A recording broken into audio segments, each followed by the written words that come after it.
Bom dia. Sabem vocês que eu não. Faz tempo que eu já não me ligo mais com aquela paixão, assim, nas questões de futebol, né? E não estou aqui para falar sobre a derrota justa que o Colorado teve para o Juventude. E pelo terceiro ano consecutivo não chega às finais do Gauchão. Não, não é por isso que eu estou aqui. Estou aqui porque ontem eu assisti a entrevista do Vini Júnior. Lá pelas tantas, o cara diz o seguinte: eu só quero jogar futebol. Várias vezes ele diz: eu só tenho 23 anos. Esse tema, o tema do racismo, é um negócio escandaloso. E que na Espanha é mais escandaloso ainda, na medida em que as coisas se repetem, se repetem, se repetem e não há punição.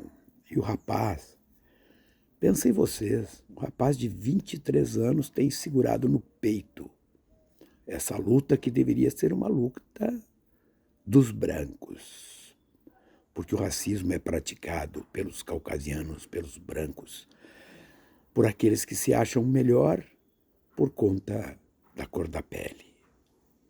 Aí tu pega um guri que nem esse, um gênio do futebol, que joga o que joga, quem gosta de futebol sabe do que eu estou falando, e o cara é obrigado a carregar uma luta inteira nas costas. Quando ele fala, o Vini Júnior chora. Chora, tu vê que ele está sentido, que ele está fragilizado, entregue à própria sorte. É mais ou menos como ver o caso, por exemplo, do Daniel Alves e o caso do Robinho.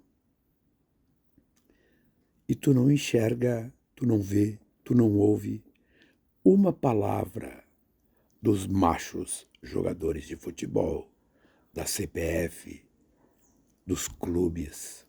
Silêncio atordoante. Nesses dois casos de estupro, que é muito mais do que violência sexual. O estupro é a expressão do machismo, ou seja, do exercício do poder do macho sobre a fêmea. Portanto, é um crime contra toda a sociedade, especialmente um crime contra as mulheres vítimas. E tu vê o caso Daniel Alves, e tu vê o caso Robinho, e tu não ouve os machos do futebol repudiarem aquelas atitudes. O caso Vini Júnior, o caso do racismo, que se repete em todos os lugares do mundo, é um negócio extraordinário. Nos Estados Unidos, o supremacismo branco assume o racismo como uma condição de união de um grupo de pessoas que se compreende melhor, que se compreende mais humanos do que outros seres humanos. Ontem eu confesso para vocês, eu tenho 2 filhos, tenho uma neta, um monte de amigos.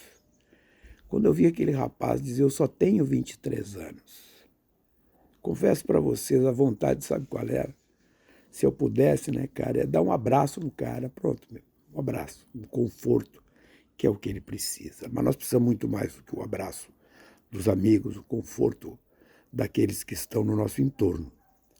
Nós precisamos de uma sociedade que se desanimalize, porque nós temos, e aí digo, né, faço a ressalva, com todo respeito aos animais, né, porque os animais não cometem essas atrocidades.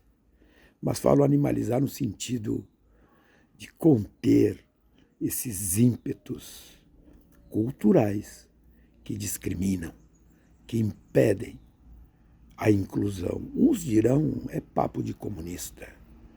As pautas inclusivas é papo de comunista. Evidentemente que eu sou um cara que, quando trato desses temas, eu não embarco naquela onda chamada woke. Não. Para mim, as pautas identitárias, elas estão subordinadas a pautas universais e não o contrário. Mas isso é outro assunto. Isso é outro assunto. Mas eu venho aqui para tratar, então, desse aspecto O que se viu ontem na entrevista do Vini, por conta da partida que a seleção brasileira joga hoje na Espanha, é um negócio dilacerante. E dilacerante do ponto de vista humano. E a pergunta que fica é: o que nós podemos fazer sobre isso? Muita coisa, acreditem. Mas não é com blá blá blá.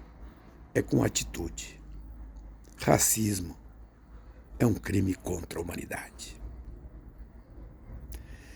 Mas é só por enquanto que eu posso fazer. Vir aqui e dividir esta opinião, esta convicção com vocês. A entrevista do Vini ontem foi punk, muito pesada, porque o tema é muito grave, muito grave.